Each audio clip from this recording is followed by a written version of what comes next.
ಅಂದ್ಕೊಂಡಿದ್ದಾರೆ. ಇವತ್ತೇನಾದ್ರೂ ಕೂಡ ನಮ್ಮ salary account ಇದ್ರೆ ಆನ್ ಎಂಪ್ಲಾಯೀಸ್ ಆನ್ ಡ್ಯೂಟಿನಲ್ಲಿ ಡೆತ್ ಆದ್ರೆ ಅವ್ರಿಗೆ 1 ಕೋಟಿ ಪರಿಹಾರ ಕೊಡುವಂತ ಯೋಜನೆಯನ್ನ ನಾನು ಚುನಾವಣೆಗೆ ನಿಂತಾಗ ಹೇಳಿದೆ. 2 ತಿಂಗಳಿಂದ 2 ತಿಂಗಳೊಳಗೆ ಜಾರಿಗೆ ತರುವಂತ ಕೆಲಸವನ್ನ ಇವತ್ತು ನಾವು ಮಾಡಿದ್ದೇವೆ. ನಾನು ಚುನಾವಣೆ ನಿಂತಾಗ ಹೇಳಿದೆ ಆ ಸ್ಕೀಮ್ ಅನ್ನು ಜಾರಿಗೆ ತರ್ತೇವೆ ಅಂತೇಳಿ. ಅದ್ರಿಗೆ ಜಾರಿಗೆ ತಂದ ಎಲ್ಲ ಬ್ಯಾಂಕರ್ಸ್ ಕೂಡ ಇದ್ದಾರೆ. ನಿಮ್ಮ ಸ್ಯಾಲರಿ ಅಕೌಂಟ್ ಇದ್ರೆ ಸಾಕು 1 ಕೋಟಿ ಪರಿಹಾರ ಡೆತ್ ಆದ್ರೆ NPS ಗೆ 10 ಪೈಸಾ ಬರೋದಿಲ್ಲ, ಅಟ್ಲೀಸ್ಟ್ 1 ಕೋಟಿ ಸಿಗತ್ತಲ್ರಿ. ಅವ್ನ ಕುಟುಂಬಕ್ಕೆ ಒಂದು ನೆಮ್ಮದಿ ಆಯ್ತಲ್ರಿ. ಯಾರಾದ್ರೂ ಆಕ್ಸಿಡೆಂಟ್ ಆಗಿ ಡೆತ್ ಆದ್ರೆ 25 ಲಕ್ಷದವರೆಗೆ ಅವ್ನ ಟ್ರೀಟ್ಮೆಂಟ್ ಪರಿಹಾರ ಕೊಡುವಂತದ್ದಿದೆ. ಪರ್ಸನಲ್ ಲೋನ್, ಹೌಸಿಂಗ್ ಲೋನ್ ಎಲ್ಲ ಕೂಡ ಕಡಿಮೆ ರೇಟಲ್ಲಿ ಕೊಡಬೇಕು ಅನ್ನುವಂತ ಒಂದಿಷ್ಟು ಚರ್ಚೆಗಳಾಗಿದೆ. ಆ ಎಲ್ಲ ಕೆಲಸಗಳನ್ನು ಕೂಡ ಈಗಾಗಲೇ ಮಾಡ್ತಾ ಇದ್ದೀವಿ. ಇದೆಲ್ಲ ಕೂಡ ಸಂಘಟನೆ ಯೋಚನೆಯನ್ನು ಮಾಡಿ ಅಧಿಕಾರಿಗಳು ಸರ್ಕಾರದ ಮನವೊಲಿಸಿ ಇವತ್ತು ಕೆಲಸ ಮಾಡ್ತಾ ಇದೆ. ಹೆಲ್ತ್ ಸ್ಕೀಮ್ ತುಂಬಾ ಹತ್ರ ಬಂದಿದ್ದೀವಿ. ಬಹುಶಃ ತಿಂಗಳಲ್ಲಿ ಲಾಂಚ್ ಆಗ್ಬೋದು. ಎಲ್ಲ ಎಂಪ್ಲಾಯ್ಸ್, ನಮ್ಮೆಲ್ಲ ಫ್ಯಾಮಿಲಿಗೆ, ಎಲ್ಲ ಕಾಯಿಲೆಗಳಿಗೆ ಅದು 10 ಲಕ್ಷ ಆಗಲಿ 20 ಲಕ್ಷ ಆಗಲಿ ನಮ್ಮೆಲ್ಲ ಎಂಪ್ಲಾಯ್ಸ್ ಫ್ಯಾಮಿಲಿಗೆ 100% ಕ್ಯಾಶ್ಲೆಸ್ ಟ್ರೀಟ್ಮೆಂಟ್ ತರುವಂತ ಯೋಜನೆ ಇನ್ನೊಂದು ತಿಂಗಳಿಗೆ ಜಾರಿಗೆ ತರ್ತೀವಿ, ಬಿಡೋದಿಲ್ಲ. ಮೊನ್ನೆ ಎಲ್ಲ ಕೂಡ ಫಾಲೋ ಅಪ್ ಮಾಡಿದ್ದೀನಿ. ನಾನು ಯಾವ್ದು ಹೇಳ್ಕೊಳಕ್ ಹೋಗೋದಿಲ್ಲ. ಕೆಲಸ ಆಗ್ಬೇಕದು. ಇಡೀ ರಾಜ್ಯದಲ್ಲಿ ನಮ್ಮ ದೇಶದ ಯಾವ ರಾಜ್ಯದಲ್ಲೂ ಕೂಡ ಇಲ್ಲ ಒಂದು ಅದ್ಭುತವಾಗಿರುವಂತಹ ಪರಿಕಲ್ಪನೆ ಯೋಜನೆ. ಇನ್ patient, out patient, surgery, medicine ಎಲ್ಲದಕ್ಕೂ ಕೂಡ ರೀ ನೀವು ಇಲ್ಲಿ ಯಾವ್ದು ಕಾರ್ಪೊರೇಟ್ ಆಫೀಸ್ಗೆ ಹೋಗಿ ಹಾಸ್ಪಿಟಲ್ಗೆ ಹೋದ್ರೆ ಸಾಕು, ಅದು 10 ಲಕ್ಷ ಬಿಲ್ ಆಗ್ಲಿ 20 ಲಕ್ಷ ಆಗ್ಲಿ 1 ರೂಪಾಯಿ ನೀವು ಕೊಡಂಗಿಲ್ಲ. ನೀವು ನಿಮ್ಮ ಫ್ಯಾಮಿಲಿ ಫ್ರೀ ಟ್ರೀಟ್ಮೆಂಟ್ ತಗೊಂಡು ಬರುವಂತ ಒಂದು ಅದ್ಭುತವಾಗಿರುವಂತ ಯೋಜನೆ. ಹೊಡಿರಿ ಚಪ್ಪಾಳೆನಾ? ಕ್ಯಾನ್ಸಲ್ ಮಾಡ್ಬೇಕಾ ಹಿಂಗೆ? ಮತ್ತೆ ಯೋಚನೆ ಮಾಡ್ಬೇಕಲ್ರಿ. ಯಾರೋ ಟೀಚರ್ಸ್ ಬರ್ತಾರೆ, ಸರ್ ನನ್ನ ಮಗನಿಗೆ ಲಿವರ್ ಲಂಗ್ಸ್ ಪ್ರಾಬ್ಲಮ್ 25 ಲಕ್ಷ. ಏನ್ರಿ ಮಾಡ್ಬೇಕಾ ಟೀಚರ್ಸ್? ನಿಮ್ಗೇನ್ ಗೊತ್ತಾಗೋದಿಲ್ಲ ಸೊಮ್ಮೆ, ಅವ್ರಿಗೆ ಗೊತ್ತಾಗುತ್ತೆ. ಯಾವನಿಗೆ ಕಷ್ಟ ಆಗುತ್ತಲ್ಲ ಅವ್ರಿಗೆ ಗೊತ್ತಾಗುತ್ತೆ. ಸಾಲ ಮಾಡ್ಬೇಕು. ಎಷ್ಟೋ ಜನ ತಾಲಿ ಹಡ ಇಟ್ಟಿದಾರ್ರಿ ನಮ್ಮ ನೌಕರರು, ಸೈಟು ಮನೆ ಮಾರ್ಕೊಂಡಿದಾರ ಕಣ್ರಿ. ದಿನ ನೋಡ್ತಾ ಇರ್ತೀವಿ ಇದೇ ಕೆಲಸ. ಮನೆ ಯಾರೋ ಹೆಣ್ಮಗಳು, ನಮ್ಮ ಟೀಚರ್ ಅವರ ಮಗಳು, ಸುಮಾರು 13 ಕೋಟಿ ಖರ್ಚಾಗಿದ್ದಾರೆ. ಅವಳಿಗೆ ಹೆಂಗ್ರಿ ಬರ್ಸ್ಬೇಕು ಒಬ್ಬ ಟೀಚರ್? ಮಗಳು ಉಳಿಸ್ಕೋಬೇಕಾ ಬೇಡ್ಬೇಕಾ? ಮಗಳನ್ನ ಸಾಯಿಸೋ ಪರಿಸ್ಥಿತಿ ಬಂದು ನಿಂತಿತ್ತು. ಇವತ್ತು ಈ ಸ್ಕೀಮ್ ಬಂದಿದ್ದಕ್ಕೆ ಸ್ವಾಭಿಮಾನದಿಂದ ಕಿಡ್ನಿ, ಕ್ಯಾನ್ಸರ್, ಹಾರ್ಟ್ ಪೇಷಂಟ್ ಏನೇ ಆಗ್ಲಿ ನನ್ನ ಕುಟುಂಬವನ್ನು ಉಳಿಸ್ಕೊಳ್ತೀನಿ ಅನ್ನುವಂತ ಒಂದು ಧೈರ್ಯ ಬಂತಲ್ಲ, ಅದು ಸಂಘಟನೆ ಕೊಟ್ಟಂತ ಕೊಡುಗೆ. ಹೇಳ್ಬೇಕಲ್ಲ ಇದು ನೀವು ಮಾಲಕರ ಕಡೆ. ಇದೆಲ್ಲ ಮಾಡ್ತಾ ಇರೋದು ನಿಮ್ಗೆಲ್ಲ ಕೂಡ ಗೊತ್ತಿರುವಂತ ವಿಚಾರ ಅಂತ ಹೇಳಿ ಅಂದ್ಕೊಳ್ತೇನೆ.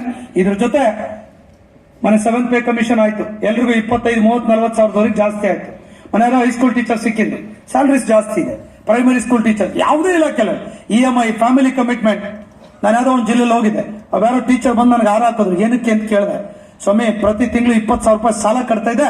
ನನ್ನ ಪರಿಸ್ಥಿತಿ ಹೆಂಗಾಗಿತ್ತು ಅಂದ್ರೆ ನೇಣಾಕೊಳ್ಳೋ ಪರಿಸ್ಥಿತಿ ಬಂದಿದೆ. ನೀವು ಪೇ ಕಮಿಷನ್ ಕೊಟ್ರಿ, ಆ 20,000 ರೂಪಾಯಿ EMI ಸೆಟ್ಲ್ ಆಗಿ ನಂಗೆ ಉಳಿಯೋಕೆ ಶುರುವಾಯ್ತು.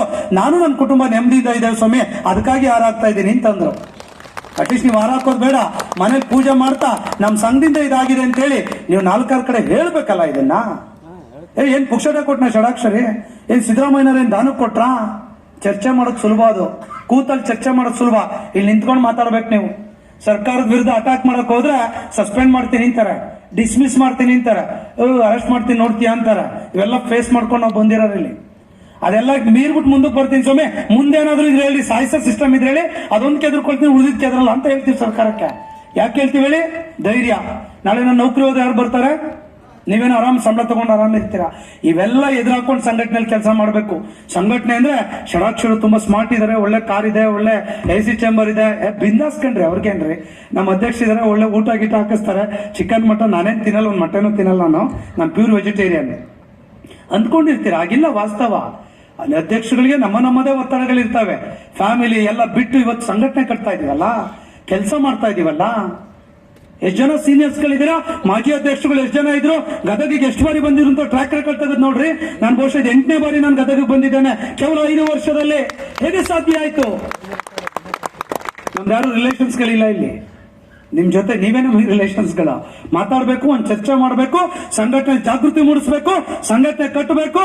ಈ ನಾಡಿಗೆ ಒಂದು ಹೊಸ ಪರಂಪರೆ ಶಕ್ತಿಯನ್ನ ಮುಂದಿನ ದಿನಗಳಲ್ಲಿ ಬಿಟ್ಟು ಹೋಗ್ಬೇಕು ಅನ್ನುವಂತ ಕಾರಣಕ್ಕಾಗಿ ಇವತ್ತು ನಾವು ಇಲ್ಲಿಗೆ ಬರ್ತಾ ಇದ್ದೇವೆ ಅನ್ನೋದನ್ನ ಹೇಳಿಕೆ ಬಯಸ್ತೇನೆ. ಇಷ್ಟೇ ಸಮಸ್ಯೆ ಮುಗಿತಾ? ನಮ್ಮ ಮುಂದೆ ದೊಡ್ಡ ಸವಾಲುಗಳಿದೆ ರೀ. ಇನ್ನು NPS ಆಗಿಲ್ಲ, ಸೆಂಟ್ರಲ್ ಪೇ ಕಮಿಷನ್ ಆಗಿಲ್ಲ. ಬರಬೇಕು, ಜನ ಬರಬೇಕು, ಹೇಳ್ಬೇಕು 4 ಕಡೆ.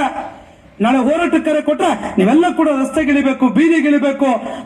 ಅಟ್ಲೀಸ್ಟ್ ಆಫೀಸನ್ನ ತೊರೆದು ನಾವೆಲ್ಲ ಕೂಡ ಸಂಘಟನೆಗೆ ಕೈ ಜೋಡಿಸ್ಬೇಕಲ್ಲ. ಸುಮ್ಮನೆ ಹಂಗೆ NPS OPS ಆಗ್ಬಿಡುತ್ತಾ? ಸಾಧ್ಯ ಇಲ್ಲಲ್ಲ.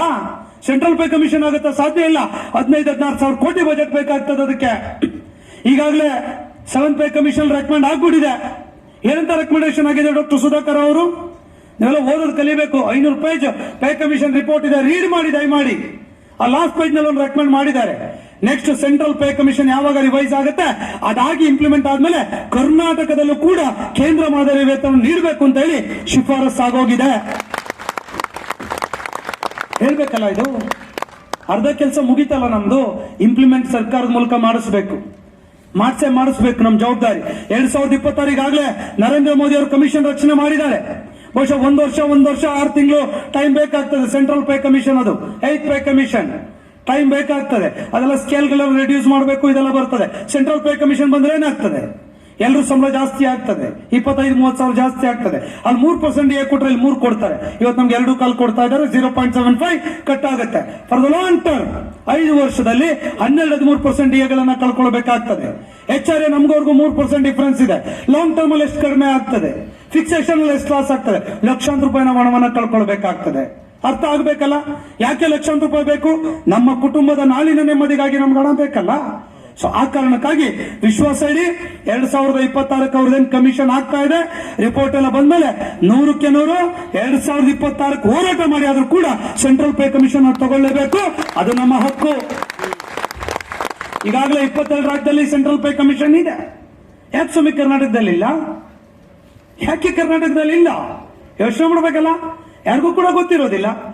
ಇಲ್ಲ ಸಂಘ ಹಂಗೆ ಹಿಂಗೆ ಅಂತ ಹೇಳಿ. ನಾನು ಕಳೆದ ಬಾರಿ ಹೇಳಿದ್ದೆ ಸೆಂಟ್ರಲ್ ಪೇ ಕಮಿಷನ್ ಕೊಡ್ತೀವಿ ಅಂತ. ಬಟ್ 7th ಪೇ ಕಮಿಷನ್ ಕೊಟ್ರೆ ಇವತ್ತು ನಮ್ಮ ಸಂಬಳ ಕೂಡ ಜಾಸ್ತಿ ಆಗುತ್ತೆ. ಅದು ಸಿಕ್ಕಿದ್ರೆ ಸ್ವಲ್ಪ ಬೋನಸ್ ಸಿಗುತ್ತೆ ಅಂತ ಹೇಳಿ ನಾವು ವೇಟ್ ಮಾಡಿದ್ದೇವೆ. ಈಗ ಸೆಂಟ್ರಲ್ ಪೇ ಕಮಿಷನ್ಗೆ ಕೂಡ 2026-27ಕ್ಕೆ ನಾವು ಸೀರಿಯಸ್ ಡ್ರೈವ್ ಅನ್ನ ಮಾಡಬೇಕು. ನೀವು ಮನೇಲಿ ಕೂತ್ರೆ ಆಗೋದಿಲ್ಲ.